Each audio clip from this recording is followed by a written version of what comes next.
Nous sommes en direct de Washington DC aujourd'hui.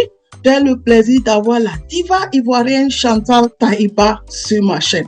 Est-ce que vous pouvez vous présenter? Oui, bonjour, c'est Koblan Taïba, Marie-Thérèse Chantal. Oh wow, Chantal Taïba, c'est un rêve que j'avais de vous avoir sur ma chaîne. En cherchant en Côte d'Ivoire, j'ai appris que vous avez un surnom qui est la reine du Matiko. Dites-nous comment ça a commencé en fait. Pourquoi on vous appelle comme ça? Le Matiko à l'origine, c'est une danse et une façon de chanter des femmes dans la région du sud-ouest de la Côte d'Ivoire. Et vous aimez qu'on vous appelle comme ça? Oui, ça ne me dérange pas. Dites-moi en fait, vous venez de quelle région de la Côte d'Ivoire? L'ouest de la Côte d'Ivoire, la frontière avec le Nigeria. Donc en fait, vous venez du Mans, c'est ça? Non, Tabou. J'ai toujours cru que vous étiez une baoulée ou franchement, ça fait plaisir encore de connaître une autre région de la Côte d'Ivoire. Est-ce que vous pouvez me dire en fait quel genre de musique vous produisez? C'est le Matiko, mon style de prédilection, c'est le Matiko.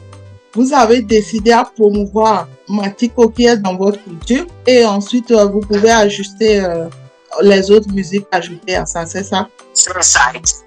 Est-ce que je peux dire que vous faites la variété? Au départ, je suis une chanteuse de variété parce que j'ai été formée en tant que telle au sein de l'orchestre de la radio-diffusion télévision ivoirienne, la RTI. J'ai été formée comme chanteuse de variété dans tous les styles musicaux, je peux chanter. Chantal Taïba, vous voulez me dire que vous avez commencé votre carrière dans les années 80. En quelle année vous avez commencé votre carrière? J'ai été embauchée en 1903, la chanson mascotte des éléphants pour la Coupe d'Afrique des Nations en 1993. Ça que ma carrière solo a démarré. Je chantais parce que j'aimais beaucoup, j'avais du talent. C'est comme ça que je suis allée à l'orchestre de la RTI pour avoir la vie de professionnelle. En tout cas, moi, je suis très fière de vous avoir aujourd'hui en train de me parler de votre carrière. Je suis très honorée en fait. En cherchant en Côte d'Ivoire, j'ai appris que vous étiez l'une des chanteuses la plus aimée par l'ancien président Houphouët-Boigny. Est-ce que c'est vrai? Compositrice de la chanson mascotte des éléphants. Ça fait que je suis une chanteuse qui est populaire. À son âme, Félix Houphouët-Boigny m'a invité à presque tous les galas présidentiels.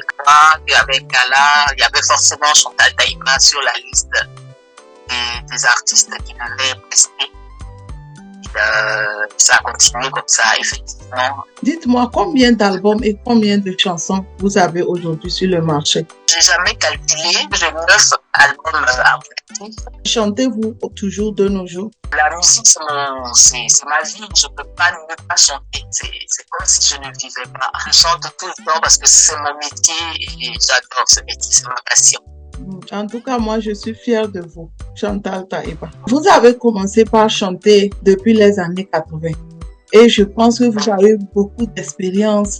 Est-ce que vous pouvez me parler un peu de votre expérience que vous avez eue en tant que chanteuse? On ne peut pas se dire que je vois tel ou tel à la télévision qui a du succès, je veux faire comme cette personne-là. Non, il faut être convaincu qu'on aime ce métier parce qu'on peut recevoir des coups aussi. C'est pas tout le temps qu'on fait rêver les gens. Il y a des hauts, il y a des bas. Quand on a l'amour du métier, on ne fait pas attention au bas.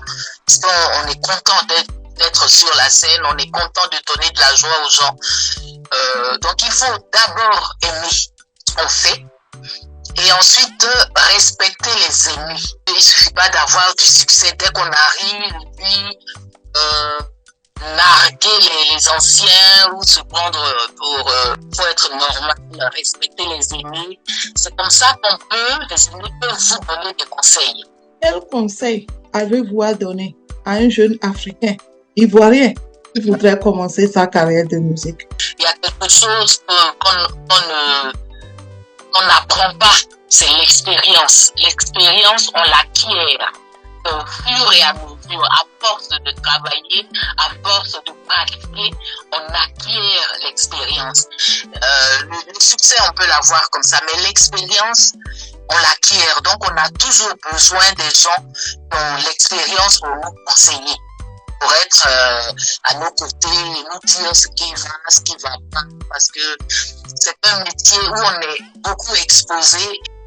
Quand on a le respect des aînés, ils peuvent nous conseiller. La seule chose que je peux dire à un jeune Africain qui est intéressé par le métier d'artiste, de chanteur, de musicien, c'est d'aimer le métier qu'il fait et puis de rester humble. L'orgueil arrive vite avec le succès. Il faut rester humble, être accessible pour que les gens puissent te donner des conseils, de suivre, parce qu'il y a beaucoup de pièges sur le chemin.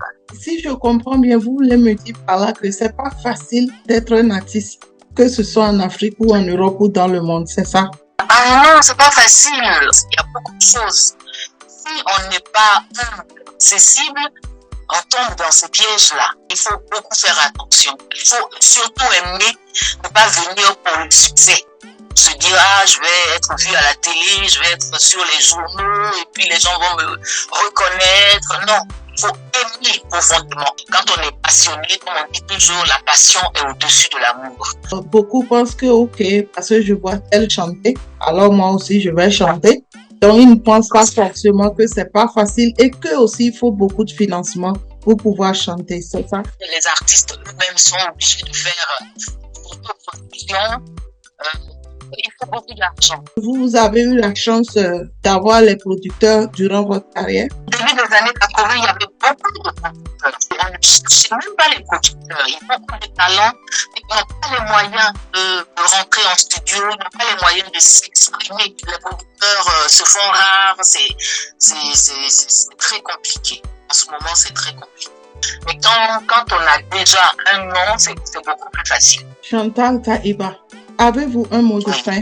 Mon mot de fin, c'est merci. Merci à vos auditeurs, parce que malgré le talent qu'on a, s'il n'y a pas de public, il n'y a pas de gens qui nous suivent, on ne peut pas évoluer. Merci de nous recevoir sur l'émission.